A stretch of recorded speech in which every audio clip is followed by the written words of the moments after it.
bonsoir à tous. Il est l'heure de vous informer. D'abord les titres. La première comparution de Bosco Ntaganda devant les juges de la Cour pénale internationale est sur toutes les lèvres. Le général présenté par les mandats de la CPI comme sujet rwandais a clamé haut et fort sa nationalité congolaise avant d'exiger de comparaître à Kinyarwanda. À Kinshasa, les commentaires vont dans tous les sens. Le sujet était également au centre de la conférence de presse hebdomadaire de la MONUSCO de ce mercredi.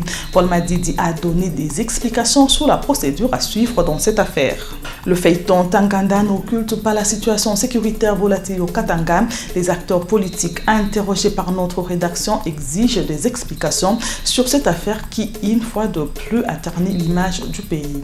Enfin, les jours vont vite et ne reculent pas. La Direction générale des impôts prévient que le contribuable assujettis ont jusqu'au 29 mars pour se mettre en ordre avec les fiscs, faute de quoi ils se verront appliquer les pénalités prévues par la loi. Voilà tout pour les sommaires et bonsoir.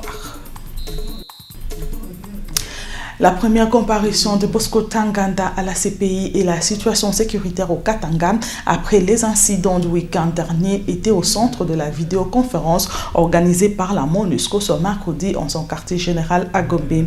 Parmi les conférenciers, Paul Madidi, chargé en communication de la CPI en RDC, il est largement revenu sur la procédure à suivre dans cette affaire. Mariam Boya et bienvenue Kassa.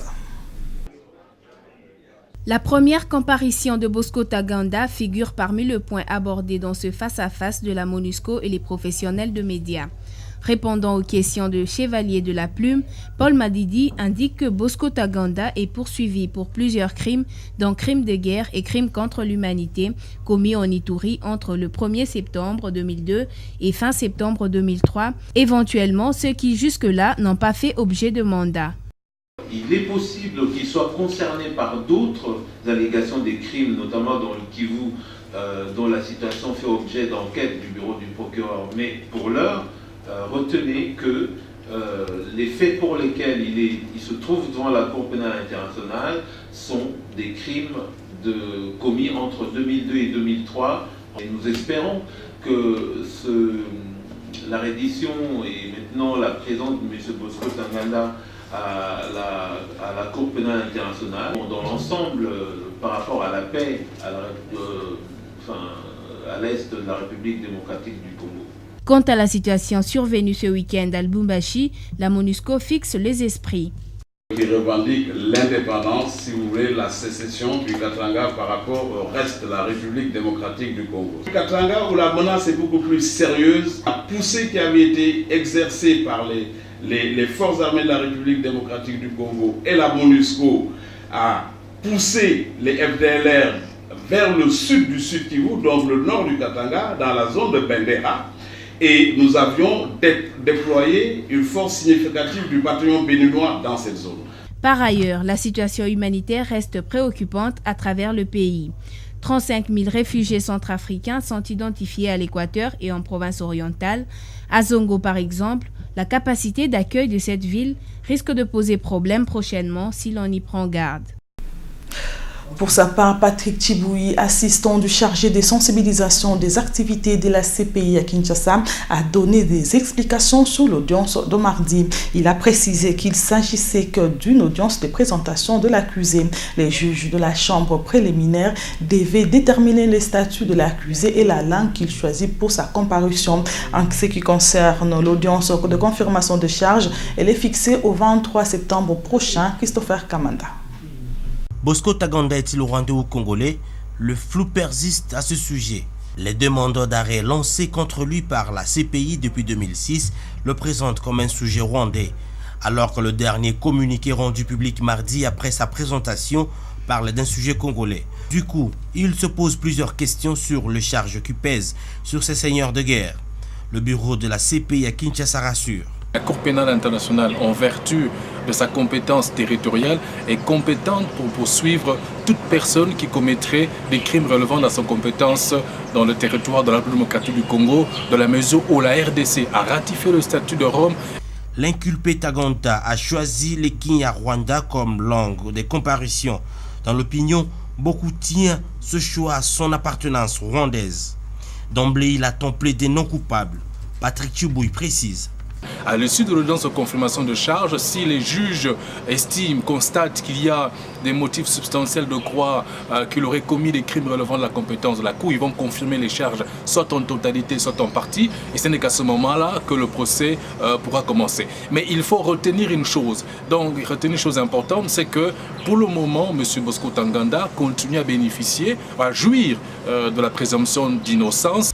L'audience de confirmation de charges fixée au mois de septembre de l'année en cours. En attendant, le bureau du procureur de la CPI s'emploie à réunir toutes les preuves pour soutenir son accusation. Pendant ces temps, les incidents du week-end dernier à Lubumbashi continuent à défrayer la chronique. Même si le calme est rentré au chef-lieu de la province du Katanga, beaucoup parmi les acteurs politiques rencontrés par notre équipe de reportage attendent des explications du gouvernement sur cette affaire. Ils sont interrogés par Rosil Martin Bouyambangandou. On ne peut pas comprendre qu'une centaine de gens, de 250 personnes, puissent surgir comme ça, de nulle part, si on peut le dire comme ça, et arriver au centre de Lubumbashi. Donc frapper au corps de Lubumbashi. C'est grave, extrêmement grave. Est-ce qu'ils peuvent confirmer qu'ils ne savaient pas que ces gens existent quelque part? Ces autres qui ont semé la panique à Lubumbashi, nous avons tout plaidé qu'il n'y ait jamais deux poids, deux mesures. Non seulement il faut qu'on nous les montre, ceux qui sont venus de Lubumbashi, il faut qu'on les montre au public, mais qu'on montre aussi ceux qui sont venus de Goma, au M23. C'est ça notre souci. Et c'est la raison pour laquelle nous sommes en train de penser que le concertation, ce n'est pas le forum, ce n'est pas le dialogue pour une cohésion nationale, nous pensons que ça s'impose. Sinon, il y aura des groupes qui sont autorisés à tuer, mais d'autres sont interdits de tuer. Si la sentence est la même, nous encourageons.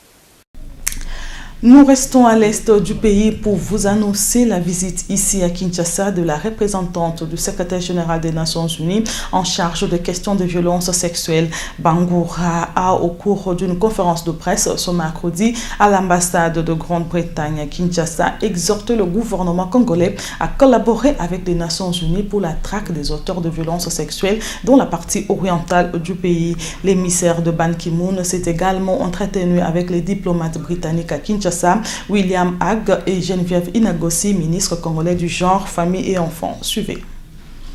This is the reason why the Security Council, c'est la raison pour laquelle le Conseil de sécurité des Nations Unies adopted resolutions, a adopté des résolutions that started with 1325, la résolution 1325 d'abord, that says that war affects women more than any other. La résolution 1325 dit que la guerre affecte les femmes plus que n'importe quelle autre population. 1820, la résolution 1830, cette résolution planche pour les violences sexuelles comme une question de paix et de sécurité au niveau international. Et donc, c'est une question aussi qui a besoin d'une réponse au niveau de paix. Et cette résolution a mis sur pied des comités de sanctions. Et la résolution 18 qui a en fait créé mon poste, qui a réalisé qu'il y avait un besoin de mettre à disposition un leadership, une réponse cohérente. Et la résolution 1916 qui demande que nous devons toutes les survenances de violences et tout dénoncer, et puis apporter la honte sur les acteurs. Et donc les pouvoirs ne permettent pas qu'à mentionner les auteurs, les mettre. But to recommend sanctions, mais aussi à recommander des travel ban, par exemple, freezing of accounts, des voyages, des comptes, and finally to refer to the ICC. Éventuellement les amener à être traduits devant la. Bosco Ntaganda a comparu lundi pour la première fois devant le juge de la Cour pénale internationale. Contre toute attente, il a tenté de se dépouiller des nationalités rwandaises mentionnées bel et bien sur le mandat émis par la CPI. Pire encore, il a préféré s'exprimer à Kinyarwanda en lieu et place de langue parlée en RDC. Une belle contradiction qui dit tout sur le contenu même de cette affaire. Je vous laisse suivre ce commentaire de la rédaction avec Placide Kanza. Habillé à costume noir, cravate bleue, crâne bien rasé, calme et même sûr de lui, Bosco Ntaganda a fait sa première apparition publique lundi devant les juges de la chambre préliminaire 2 de la Cour pénale internationale. Contrairement à ce qui se raconte à Kinshasa, le seigneur de guerre a fait preuve d'un courage exceptionnel. Non seulement qu'il a rejeté en bloc les charges qui pèsent sur lui, c'est lui qui se faisait appeler Terminator, a confirmé sa nationalité congolaise. C'est là que tout commence, estiment les observateurs avertis. Les 2 mandats d'arrêt émis contre le général Bosco Ntaganda le présentent comme sujet rwandais. Comment peut-il nier sans être contredit ce qui paraît désormais comme une évidence difficile de le dire pour l'instant? Il faut peut-être entendre l'audience de confirmation de charge prévue dans 6 mois. Un autre détail qui a révolté plus d'un Congolais, c'est la langue que Ntaganda a choisie pour s'exprimer devant les juges. C'est le Kinyarwanda. Là encore, les analystes se perdent en conjecture. Comment cet homme qui se dit congolais ne maîtrise aucune langue officielle de la RDC? En Ituri, où il a évolué sous la bénédiction de l'Ouganda, il devait tout au moins parler l'anglais ou le swahili, langue du coin. Que non, le pauvre Congolais Bosco Ntaganda est général dans l'armée congolaise sans avoir appris ni le français, langue officielle de communication en RDC, ni le swahili, parlé à l'Est et considéré comme une langue internationale. Ntaganda a-t-il étudié avant d'être promu au rang de général de FARDC? Si oui, c'est où et quand? Sinon alors, il y a de quoi faire le deuil sur l'avenir de toute la nation. Car n'importe que premier venu peut au nom de tour de passe-passe du genre mixage et brassage se voir attribuer la plus haute distinction de l'armée nationale. En attendant, c'est le 23 septembre prochain que Bosco Ntaganda reviendra devant les juges pour l'audience de confirmation de charges. L'homme reconnaît les crimes dénoncés mais clame son innocence. Ce qui fait dire quelques esprits malins que Ntaganda ne mourra pas seul. Il va le moment venu faire le grand déballage. Dans un autre registre, sachez que les travaux de l'atelier sur le lancement de l'enquête nationale sur la contamination par les mines antipersonnelles à RDC se sont clôturés mardi au salon Lubumbashi du Grand Hôtel Kinshasa. Plusieurs recommandations ont été formulées à l'intention du gouvernement, mais aussi de tous les partenaires impliqués dans la lutte contre ces engins de mort. Thierry Kassongo. À l'issue de ces assises, les participants ont formulé aux acteurs intervenant dans ces secteurs des recommandations précises, notamment l'accélération de la loi sur le mine antipersonnel déjà transmis au Parlement. Le représentant du Premier ministre a de son côté invité les autorités territoriales de s'impliquer pour la réussite de ce projet qui vise à épargner les populations des mines antipersonnelles qui ne font qu'accroître le nombre de morts en RDC. Le mécanisme de suivi de ce programme, mis en œuvre par les organisations du système des Nations Unies, sera assuré par le gouverneur des provinces. Un plaidoyer pour la mise en œuvre effective de la décentralisation, organisation des élections locales et le leadership féminin, autant de questions abordées au cours de l'atelier que l'Institut de stratégie pour le développement durable et la Fondation Hans Seidel organisent ce mercredi à l'intention de femmes politiques et leaders des associations évoluant à Kinshasa. Ce projet s'inscrit dans le cadre des activités que mènent ces deux organisations pour la promotion de la femme. Les travaux ont eu lieu en la salle de conférence de l'hôpital général de référence de Kinshasa. Aussi Martin Bouyamba Ngandou pour les détails. C'est dans cette salle, quasi pleine des femmes politiques et des leaders des associations de Kinshasa, que l'Institut de stratégie pour le développement durable présente son projet sur le leadership féminin. Ce programme est en cours depuis 3 ans pour promouvoir et soutenir le leadership féminin, précise la représentante du responsable de la fondation Hans Seidel, partenaire de l'ISDD. Voilà pourquoi, depuis 2011, il organise des séminaires de formation de femmes politiques et des femmes des associations. Seidel n'a pas seulement l'ISDD comme partenaire, il y a d'autres partenaires, notamment le Centre d'action pour le développement des entreprises en Afrique, KDA. La décentralisation se présente, à en croire le directeur de l'ISDD, comme la forme de gouvernance la mieux adaptée au contexte de la RDC. Nous avons élaboré des modules destinés aux femmes qui peuvent aller former d'autres femmes à la base ou aux femmes qui veulent assumer des responsabilités dans différentes sphères de l'État. Donc ce programme, aujourd'hui, nous l'avons inauguré pour l'année 2013. Reste que les bénéficiaires mettent en pratique et intériorisent la matière pour qu'au finish, elles occupent des postes de responsabilité. La République démocratique du Congo devrait sans doute bénéficier de leurs talents et capacités. En économie, il ne reste plus que quelques jours pour la fin de la date butoir pour le dépôt de déclaration de l'exercice comptable 2012 à la Direction générale des impôts. Le directeur général de la DGI invite les contribuables assujettis à l'impôt professionnel sur les bénéfices et profits à s'acquitter de leurs obligations fiscales d'ici le 29 mars. Il a fait cette mise en demeure mardi en la salle de conférence de l'hôtel des impôts à Gombe. Mara Mafala et Job Mpeke.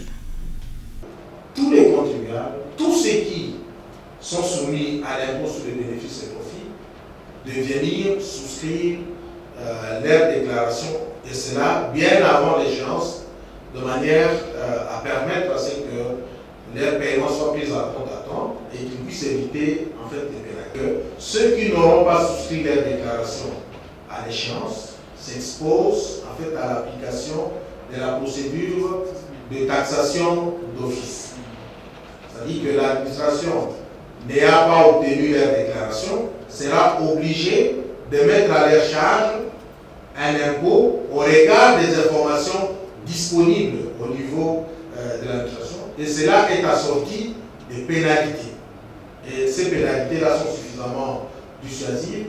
C'est pratiquement 50% de majoration lorsque on n'a pas souscrit à l'échéance. Donc tout le monde a intérêt à pouvoir souscrire sa déclaration à l'échéance. Ça signifie que ces entreprises vont être soumises à l'impôt sur le bénéfice à un taux de 35%, parce que c'est ça la décision qui a été prise par les autorités. Donc il y a le taux qui passe de 40% à 35% pour ces entreprises-là. Au même moment, Dieudonné Lokadi a exhorté tous les contribuables à faire des déclarations sincères pour éviter de tomber dans le redressement fiscal. Suivez. L'administration dispose de suffisamment d'informations pour pouvoir contrôler ces déclarations. Pour éviter d'être l'objet des redressements fiscaux, il faut prendre toutes les dispositions pour souscrire une déclaration sincère. Et j'invite les responsables à pouvoir vérifier eux-mêmes si la déclaration qui est souscrite est conforme aux éléments de comptabilité qu'ils ont eu à tenir au courant de l'année passée. Parce que si la déclaration n'est pas sincère, l'administration sera amenée à pouvoir procéder au redressement. Mais ici, nous voulons avoir un partenariat sincère avec les opérateurs économiques et nous appelons leur attention sur la nécessité d'avoir une déclaration sincère. Et pour cela, il faut que les entreprises prennent des dispositions pour déposer leur déclaration déjà maintenant. Parce que comme je l'ai indiqué, l'échéance de la fin du mois, donc du 29 mars, ce n'est qu'une date limite. On dit ça, la déclaration doit être souscrite au plus tard, en fait, le 29 mars. Mais si on est prêt, il vaut mieux prendre des dispositions, toutes les dispositions, dès maintenant, de manière à permettre à ce que le paiement soit pris en compte dans le délai légal. La Banque mondiale vole au secours du gouvernement pour l'amélioration de la desserte en électricité à travers le pays. Les chargés des opérations de cette institution financière internationale a annoncé au Premier ministre allocation par son institution d'une somme de 80 millions de dollars américains au profit de la SNEL pour la réhabilitation des groupes 11 et 15 du barrage d'Inga. La situation de la SNCC était également au centre de cet entretien qui a eu lieu mardi à la primature. Doudou Ndombe. La Banque mondiale s'engage à décaisser près de 80 millions de dollars américains pour l'amélioration de la desserte en électricité en RDC. Ce financement concerne les groupes 11 et 15 du barrage d'Inga. Il est des grands travaux qui vont à la fin permettre à la Société nationale d'électricité d'alimenter le pays en courant électrique. Sur le terrain, les choses avancent plutôt de manière positive du côté des deux turbines, rassure le directeur des opérations de cette institution financière internationale à Kinshasa. Eustache Ouayouro et Matata Pogno ont également échangé sur les différents services que la SNCC doit fournir à la population. Le gouvernement fait preuve d'un volontarisme. Nous savons que les conditions sont difficiles.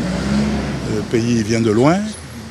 La croissance est là, mais cette croissance n'a pas encore donné l'ensemble des résultats que la population attend. Et nous accompagnons le gouvernement pour montrer qu'au-delà de la stabilité macroéconomique, il y a des services qui doivent être offerts aux populations. On sait que tout le monde est impatient et c'est tout à fait normal.